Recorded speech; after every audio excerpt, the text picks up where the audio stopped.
Përshëndetje të dashur dëgjues. Në videon e sotme do të flasim për disa nga misteret më interesante të Antarktidës. Antarktida është kontinenti më i ftohtë, më i thatë dhe më me erë në tokë, për shkak se shumica e saj mbulohet nga një shtresë akulli me trashësi disa kilometra. Ajo ruan ende shumë sekrete. Disa nga misteret më interesante të saj janë: liqeni Vostok është një liqen gjigant që ndodhet në rreth 4 kilometra akull dhe ka qenë izoluar për miliona vjet. Shkencëtarët po studiojnë nëse aty mund të jetojnë mikroorganizma të panjohur. Ujvara e kuqe Blood Falls është një akullnai në të cilën rrjedh ujë me ngjyrë të kuqe të errët. Dikur mendohej se ishte gjak, por në fakt ngjyra vjen nga hekuri që oksidohet kur bie në kontakt me ajrin. Vulkani Erebus është vulkani më aktiv jugor në botë. Ky vulkan ka një liqen të përhershëm me lavë. Ky fenomen është shumë i rrallë. Lind pyetja: çfarë fshihet nën akull? Radarët kanë zbuluar male, lugina, lumenj dhe qindra liqene të fshehura nën shtresën e trashë të akullit, por ende nuk dihet plotësisht si duket peizazhi i gjithë kontinentit poshtë akullit. Antarktida është një nga vendet më të mira në tokë për gjetjen e meteoritëve. Akulli i bardhë i bën gurët e zinj të hapësirës shumë më të lehtë për t'u dalluar. Në Antarktidë janë zbuluar fosile bimësh dhe dinosaurësh, të cilat tregojnë se miliona vjet më parë Antarktida kishte klimë shumë më të ngrohtë dhe ishte mbuluar me pyje. Pra, mund të themi se misteret e vërteta të kontinentit të Antarktidës lidhen me historinë e tokës, jetën mikroskopike nën akull dhe ndryshimet klimatike. Nën shtresën e akullit të Antarktidës ndodhen largmale të tëra, të cilat u zbuluan vetëm me ndihmën e radarëve. Gjithashtu, Antarktida ruan mijëra meteoritë, përfshirë disa që mendohet se kanë ardhur nga Hëna dhe Marsi. Janë zbuluar gjithashtu qindra liqene nën akull, por shumë prej tyre nuk janë eksploruar ende. Janë zbuluar gjithashtu mikroorganizma që jetojnë në të ftohtë ekstrem, pa dritë dhe me shumë pak lëndë ushqyese. Shtresat e akullit të Antarktidës përmbajnë fluska ajri të lashtë, të cilat u tregojnë shkencëtarëve si ka ndryshuar atmosfera gjatë qindra mijëra viteve. Mijëra kilometra katror të Antarktidës mbeten pak të eksploruara. Teknologjitë moderne po zbulojnë vazhdimisht lugina, male dhe struktura natyrore të panjohura. Antarktida mbetet një nga vendet më misterioze në tokë. Çdo ekspeditë shkencore sjell burime të reja dhe tregon se ky kontinent ende ka shumë sekrete për të zbuluar. Në Antarktidë ekzistojnë shpella, por ato janë shumë ndryshe nga shpellat e zakonshme. Shpellat e akullit janë më të zakonshmet. Ato formohen nga uji i shkrirë ose ajri i ngrohtë, i cili krijon tunele dhe dhoma brenda akullnajave. Disa prej tyre kanë mure blu të ndritshme dhe ndryshojnë formë nga viti në vit. Shpellat e vulkaneve gjenden pranë vulkanit Erebus. Nxehtësia e vulkanit shkrin akullin dhe krijon zgavra e tunele. Brenda tyre temperatura mund të jetë shumë e lartë se jashtë, dhe pse kontinenti është jashtëzakonisht i ftohtë.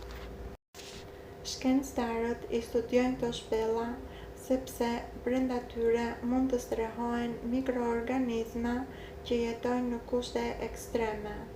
Këto shpella ndihmojnë për të kuptuar si mund të ekzistojë jeta në planet të akullt. Ato ofrojnë të dhëna për klimën dhe historinë gjeologjike të Antarktidës. Deri më sot nuk ka prova shkencore që këto shpella fshehin qytetërime të humbura, baza sekrete dhe krijesa misterioze. Megjithatë, shumë shpella të Antarktidës mbeten ende të pa eksploruara. Prandaj, ky kontinent vazhdon të jetë një nga vendet më enigmatik në tokë. Në disa shpella të Antarktidës, muret mund të pikojnë ujë. Kjo ndodh kryesisht në shpellat e akullit pranë zonave vulkanike, si ato pranë vulkanit Erebus. Nxehtësia që vjen nga brendësia e tokës shkrin ngadalë akullin, duke krijuar pika ujë që rrjedhin nga tavani dhe muret. Megjithatë, shumica e shpellave në Antarktidë janë aq të ftohta sa uji mbetet i ngrirë. Prandaj muret që pikojnë nuk janë një tipar i zakonshëm i të gjitha shpellave, por vetëm i atyre ku temperatura arrin të ngrihet mbi pikën e ngrirjes në disa zona. Ky është një nga fenomenet që i bën disa shpella antarktike shumë interesante për shkencëtarët. Nëse një njeri futet në një shpellë të ftohtë të Antarktidës dhe ndes flak, çfarë ndodh? Kjo varet nga kushtet brenda shpellës. Nëse ka oksigjen të mjaftueshëm, flaka do të ndizet normalisht. Nxehtësia e flakës do të fillojë të shkrijë akullin pranë saj. Kështu që pas pak kohe mund të krijohen pika ujë që pikojnë nga tavani dhe muret. Nëse shpella është e vogël dhe e mbyllur, flaka konsumon oksigjenin dhe prodhon dioksid karboni. Me kalimin e kohës, flaka mund të zbehet dhe të fiket, dhe personi mund të jetë në rrezik nga mungesa e oksigjenit. Nëse flaka është shumë e madhe, mund të shkrijë më shumë akull dhe në raste të rralla të shkaktojë rënje të copave të akullit nga tavani. Pra, ndezja e një flake në një shpellë akulli nuk është e sigurt. Përveç rrezikut nga zjarri, ekziston rreziku i mungesës së oksigjenit, helmimi nga gazet e djegjes dhe shembjes së akullit. Për këtë arsye, ekspeditat shkencore përdorin pajisje të posaçme dhe shmangin ndezjen e zjarreve në mjedise të tilla. Shkencëtarët që eksplorojnë shpellat në Antarktidë zakonisht nuk përdorin zjarr të hapur. Ata përdorin pajisje të projektuara për mjedise shumë të ftohta dhe të mbyllura, si për shembull fener LED të vendosur në helmet, të cilët japin dritë të fortë pa prodhuar nxehtësi. Bateri speciale, të cilat funksionojnë edhe në temperatura shumë të ulta. Përdorin gjithashtu veshje termike me disa shtresa për të mbrojtur nga të ftohtit. Detektor të oksigjenit dhe gazeve. Këta i përdorin për të kontrolluar nëse ajri është i sigurt për frymarrje. Gjithashtu kanë litar, helmeta dhe pajisje ngjitjeje për të lëvizur në mënyrë të sigurt në tunelet e akullit. Radiot dhe pajisjet e komunikimit përdoren për të mbajtur kontakt me ekipin jashtë shpellës. Eksploruesët e shpellave, kur kanë nevojë për ngrohje, zakonisht dalin jashtë shpellës dhe shkojnë në kampet e tyre dhe përdorin pajisje të sigurta, jo flak të hapur brenda shpellave. Kjo u lejon të punojnë me siguri dhe njëkohësisht të mbrojnë mjedisin e brisht të shpellave të akullit. Ekspeditat e shkurtra zgjasin disa ditë ose 2 deri në 4 javë. Ato bëhen për mbledhjen e mostrave dhe studime të caktuara. Ekspeditat veriore zgjasin zakonisht 2 deri në 4 muaj. Sepse gjatë verës antarktike temperaturat janë më të buta dhe ka dritë pothuajse 24 orë në ditë. Ekipet që dimërojnë në stacionet kërkimore qëndrojnë rreth një vit të plotë. Gjatë dimrit, temperaturat në Antarktidë mund të zbresin në -60 gradë Celsius. Shkencëtarët nuk jetojnë në tenda gjatë gjithë kohës. Shumica e tyre banojnë në stacione kërkimore të pajisura me dhoma gjumi, kuzhinë dhe mens, ngrohje, laborator, energji elektrike, internet dhe pajisje komunikimi. Me këto kushte, jeta në Antarktidë është sfiduese për shkak të ftohtit ekstrem, erërave të forta dhe izolimit. Prandaj, pjesëmarrësit përgatiten për muaj të tërë para se të nisen në ekspeditë. Lind pyetja, çfarë shpejtësie kanë erërat në Antarktidë? Antarktida është kontinenti me erërat më të forta në tokë. Në përgjithësi, erërat e zakonshme frynë me shpejtësi 30 deri 80 km/h. Shpesh ato arrin 100 deri në 150 km/h, sidomos pranë Bregdetit. Gjatë stuhive në disa zona janë matur erëra me shpejtësi mbi 200 km/h. Këto quhen erëra katabatike. Ato krijohen kur ajri shumë i ftohtë dhe i dendur rrëshqet nga plaja e lartë e Antarktidës me shpejtësi drejt Bregdetit në ndikimin e gravitetit. Për shkak të këtyre erërave, temperatura ndihet edhe më e ulët se sa tregon termometri. Bora ngrihet në ajër duke e bërë shikueshmërinë pothuajse zero. Lëvizja jashtë stacioneve kërkimore mund të bëhet shumë e rrezikshme. Pikërisht, kombinimi i temperaturave shumë të ulta dhe erërave të fuqishme e bën Antarktidën një nga mjediset më të vështira për jetën njerëzore. Mali më i lartë i Antarktidës është Vinson, me një lartësi prej 4.892 metra mbi nivelin e detit. Shtresat e akullit në Antarktidë arrin trashësi shumë të mëdha, mesatarisht rreth 2 kilometra, por në disa vende ato kalojnë 4 kilometra trashësi. Në këtë akull të trash fshihen male, lugina dhe liqene. Majat e maleve nuk duken fare, sepse janë të mbuluara plotësisht nga akulli. Një fakt interesant është se Antarktida përmban rreth 90% të akullit të tokës dhe afërsisht 70% të ujit të ëmbël të planetit.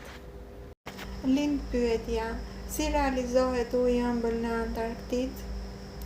Bora, siç e dim, bie mbi kontinent çdo vit. Në Antarktidë, me kalimin e mijëra viteve, grumbullohen sasi të mëdha të bore.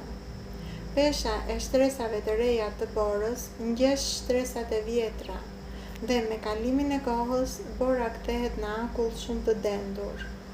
Në disa zona bregdetare, pranë vulkaneve, një pjesë e akullit shkrihet dhe krijon ujë të ëmbël. Shkencëtarët gjithashtu shkrijnë borë dhe akull për të siguruar ujë të pishëm në stacionet kërkimore. Në shumicën e stacioneve kërkimore, uji i pishëm prodhohet duke shkrirë borë dhe akull të pastër. Më pas ai filtrohet dhe kontrollohet përpara se të përdoret për pirje, gatim dhe larje. Pra, pothuajse i gjithë uji i ëmbël i Antarktidës është uji që ka ardhur fillimisht nga bora e grumbulluar gjatë mijëra e miliona viteve. Kjo është arsyeja pse Antarktida përmban rezervën më të madhe të ujit të ëmbël në formë akulli në planet. Erërat që krijohen në Antarktidë ndeshen me masa të tjera ajri dhe bëhen edhe më të fuqishme. Erërat ngrenë borën nga sipërfaqja dhe krijojnë stuhi bore, ku shikueshmëria mund të bjerë pothuajse në zero. Ndryshe nga stuhit në rajonet tropikale, stuhit antarktike zakonisht nuk shoqërohen me shi, vetëtima apo bubullima. Ato janë kryesisht kombinimi i erërave shumë të forta, temperaturave ekstreme dhe borës që ngrihet në ajër. Për këtë arsye, një person që ndodhet vetëm pak metra larg nga stacioni kërkimor mund ta ketë shumë të vështirë të shohë rrugën gjatë një stuhie të fortë bore. Lind pyetja, çfarë kafshësh ekzistojnë në akullin e Antarktidës? Shkencëtarët kanë zbuluar se në akullin e Antarktidës, sidomos në ujërat e zgavrat në shtresat e akullit, ekziston jetë. Megjithatë, nuk janë gjetur kafshë të mëdha që jetojnë në zgavrat e mbyllura në akull. Janë zbuluar mikroorganizma, bakterie dhe mikrobe që jetojnë pa dritën e diellit, duke marrë energji nga substanca kimike në ujë dhe shkëmbim. Janë gjetur krustace të vegjël në disa zona dhe gjithashtu ekziston krylli antarktik, i cili është një krijesë e vogël e ngjashme me karkalecin dhe shumë i rëndësishëm për ekosistemin detar, por ai jeton në ujërat në akull. Ekzistojnë peshq të veçantë të Antarktidës, si peshqit e akullit, të përshtatur për të jetuar në ujëra shumë të ftohta. Deri më sot nuk ka prova shkencore për krijesa gjigande ose kafshë misterioze që jetojnë në zgavrat e izoluara në akull. Shkencëtarët besojnë se në liqenet e izoluara ekziston jetë, por kjo ka shumë të ngjarë të jetë në formën e mikroorganizmave. Antarktida vazhdon të studiohet dhe çdo ekspeditë sjell zbulime të reja, por deri tani jeta e zbuluar në akull është kryesisht mikroskopike dhe përbëhet nga organizma shumë të vegjël. Në Antarktidë jetojnë pinguinët, fokat, balenat dhe zojt detar.